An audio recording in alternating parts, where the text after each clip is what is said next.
Hello বন্ধুরা, সবাই কেমন আছো? আশা করছি সবাই খুব ভালো আছো আর আমিও ভালো আছি। দেবপূজা আর একটি নতুন ব্লগে তোমাদের সকলকে স্বাগত জানাই। এখন বাজে দুপুর 12:30টার মতন। আর আজকে ব্লগটা আমি এখন থেকেই শুরু করছি। আশা করছি আজকে ব্লগটা তোমাদের কিছুটা হলেও ভালো লাগবে। তাহলে বন্ধুরা চলো আজকে ব্লগটা শুরু করা যাক। স্নান করে দুই বোন মিলে খেলতে বসেছে। আর এখানে দেখো রান্নাবাটি খেলছে আর একে অপরকে খাইয়ে দিচ্ছে, আবার মুখও মুছিয়ে দিচ্ছে। সাথে একটা কাপড় ছিল সেটা দিয়ে আবার মুখ মুছিয়ে দিচ্ছে। কত সুন্দর লাগছে দেখো ওদের খেলাটা দেখতে। খেলতে দুই বোনের মধ্যে একটু রাগারাগি হয়ে গেল। তারপর দেখো মনি খাটের উপর যে শুয়ে পড়েছে আর এদিকে জ্যোতি বসে বসে খেলা করছিল। যা হয় আর কি, একটা জিনিস দুজনেরই লাগবে, ওই নিয়ে একটু মারপিট ঝগড়া হয়ে গেল। তারপরে এই যে রাগ করে শুয়ে আছে। বড়দিওরও রেডি হয়ে গেছে বাড়ি যাওয়ার জন্য। আর এদিকে দুই বোনের মধ্যে ঝগড়া হয়েছে তো তাই কত দূরে দূরে দাঁড়িয়ে আছে দেখো।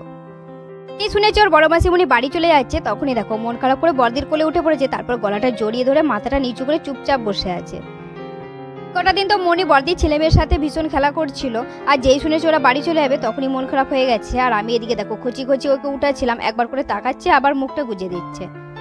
দেখো বড়মশাই ওদের সাথে যাচ্ছে, ওদেরকে বাসে চাপিয়ে দিয়ে তারপর আবার চলে আসবে। আর মনি যে দেখেছে ওর দাদা দিদি বাইকে চেপে পড়েছে, অমনি ও চেপে পড়েছে। তারপর আবার বড়মশাই ওকে বাইকে করে খানিকটা নিয়ে গেল।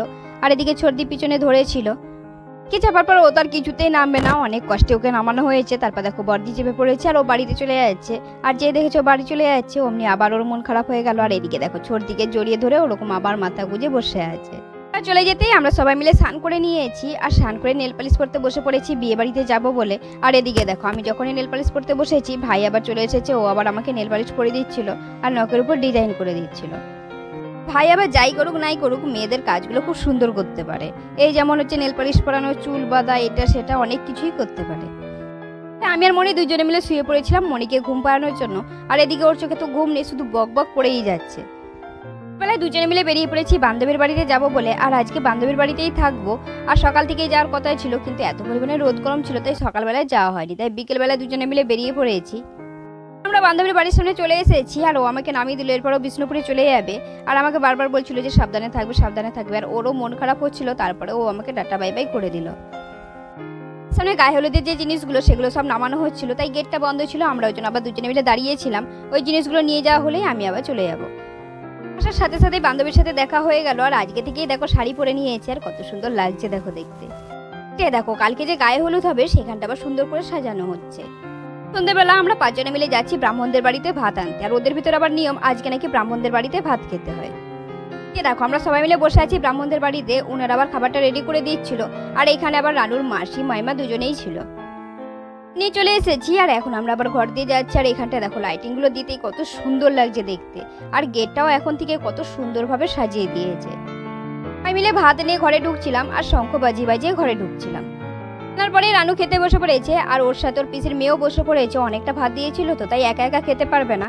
আর জানো তো বন্ধুরা, রানুর পিসির মেয়ে আবার আমার বান্ধবী হয়, মানে একসাথে সবাই মিলে পড়াশোনা করেছি। চলো বন্ধুরা এখন আমি তোমাদের রানুদের পুরো ঘরটা ঘুরিয়ে দেখাবো। সবার প্রথমেই দেখো নিচতলাটায় ওয়েলকাম লেখা আছে, তারপরে আমি দোতলায় উঠে যাচ্ছি সিঁড়ি দিয়ে। আর এই ঘরটা কদিন আগে করা হয়েছে, এখনো পুরোপুরি কমপ্লিট হয়নি, মানে রংটা এখনো পুরোপুরি কমপ্লিট হয়নি। কারণ অনেক আত্মীয় স্বজন আসবে তো, তারা বাচ্চারা যদি আবার এই দেয়ালে দাগ দিয়ে দেয় তখন কেমন বিশ্রী লাগবে দেখতে। আর এখন আমি ছাদে উঠে যাচ্ছি আর ছাদের সাইডে দেখো কত সুন্দর লাইটিং করেছে, বেশ ভালোই লাগছে কিন্তু দেখতে।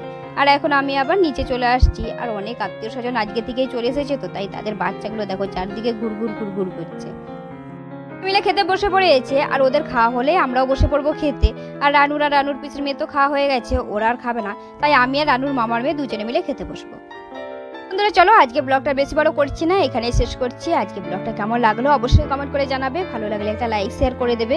দেখা হচ্ছে খুবই শীঘ্রই পরবর্তী ব্লগে, ততক্ষণ তোমরা সবাই ভালো থাকবে সুস্থ থাকবে। আজকের মতন টাটা সবাইকে, গুড নাইট সবাইকে।